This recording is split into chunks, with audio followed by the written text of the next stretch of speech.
I'm Mark Batinick, 97th District, joined today by Representative Amy Elik and Leader David Welter. Thank you very much for coming. As we know, there's an overarching yet constantly ignored need for change and reform in Illinois. We saw it in November when voters overwhelmingly said, stop trying to raise taxes to fix the problems the General Assembly created. We see it every day when our friends, family, neighbors continue to leave Illinois for states with more opportunity and an honest government. While over 600 bills, and I think it's actually close to 700 bills, were approved out of committee and sent to the Illinois House floor for this week's debate, nothing contained the substantive reforms that we need to take and move the state forward. Issues like pension and property tax reform affect our constituents on a day-to-day basis. We need to take legislation addressing these issues up on the House floor and debate approaches to solving our state's largest problems. We discussed last month in our launch of the Reimagine Illinois various problems our state faces and offered a platform of ideas with over 80 bills introduced with solutions. I spoke further about ending our state's longtime culture of corruption and have said until we have better ethics laws, we will never be able to permanently solve our state budget issues. When I was reappointed spokesperson for the House Personnel and Pension Committee, I spoke about how I look forward to continuing to find a bipartisan, substantive solution to ensure the prosperous future for Illinoisans in regard to our pension systems. We need to work together to find these solutions, not just for our pension crisis, but for all the major issues that affect Illinoisans, including ethics reforms and property taxes. We need to see action on legislation for fiscal, ethics, and pension reforms that will get Illinois back on track. And with that, I will turn it over to Representative Amy Elik.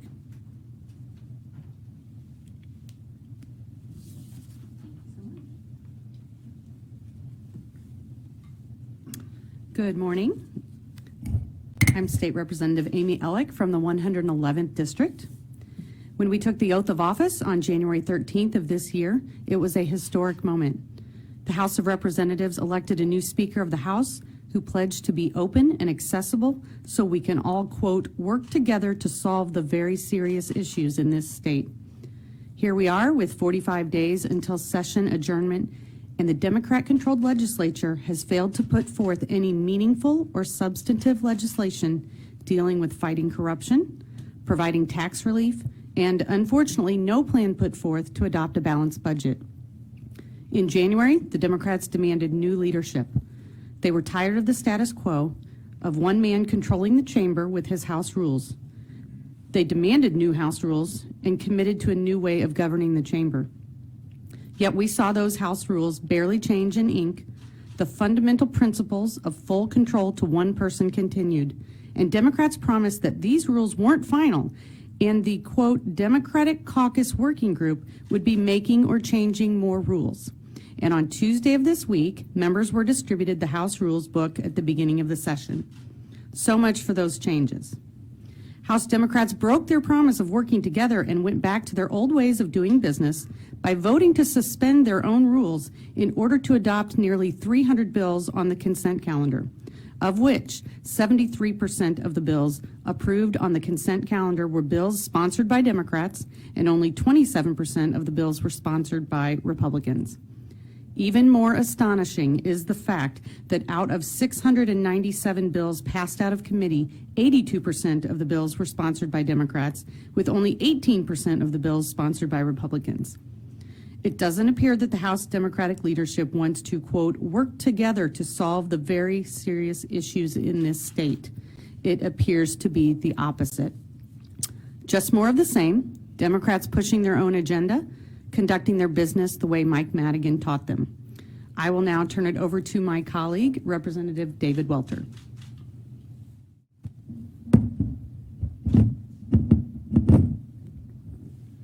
Good morning. I am State Representative David Welter from Morris. I represent the 75th District, which includes portions of Grundy, Kendall, LaSalle, and Will counties. Unfortunately, we have seen nothing from the Speaker or the majority party on the issue of ethics reform. It's been 18 months since former State Representative Louis Arroyo was charged with bribery and forced to resign from the General Assembly.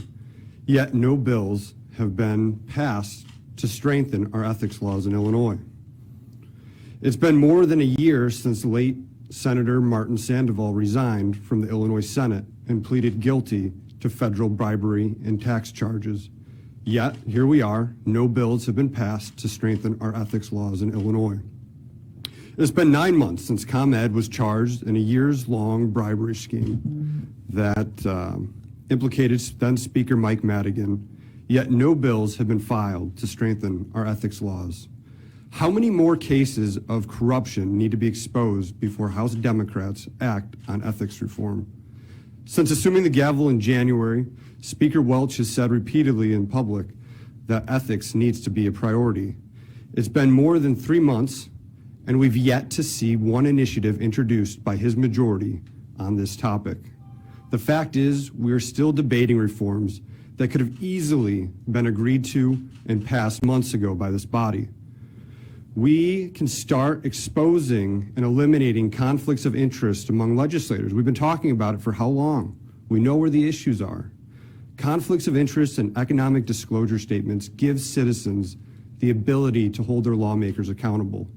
Illinois should adopt a model of disclosure that will expose conflicts and help end the culture of corruption. While we're on the topic of conflicts of interest, let's acknowledge the need to ban legislators from simultaneously working as a lobbyist for private industry and special interest groups. Allowing members of the General Assembly to also be government consultants and lobbyists has created dysfunction. An outright lobbying ban for General Assembly members will stop this practice immediately and start cleaning up our government. The overall point that we would like to get across today is that we should be able to come together and act on a bipartisan basis to root out corruption in state government. House Republicans have been ready to work with the Speaker to accomplish this from day one. We hope that the Speaker and the House Democrats are listening and are willing to start working with us to back up their own promises with meaningful, specific action in the form of legislation. I do want to note as well here, we had printed off from the Ethics and Elections Committee all the numerous bills, dozens and dozens of bills that have to do with ethics that unfortunately were not part of the larger bills that we saw come out of committee. Again, we gave you all those examples of fellow colleagues who have been charged, and still, each example more egregious than the next. No action has come from Springfield, no legislation actually being considered before the full body. And we are ready, we're willing, we have bills out there, and we think it's time for us to pass them. Thanks for watching, and if you haven't already, please consider subscribing to our channel. And while you're at it, please leave us a comment. Thank you for watching.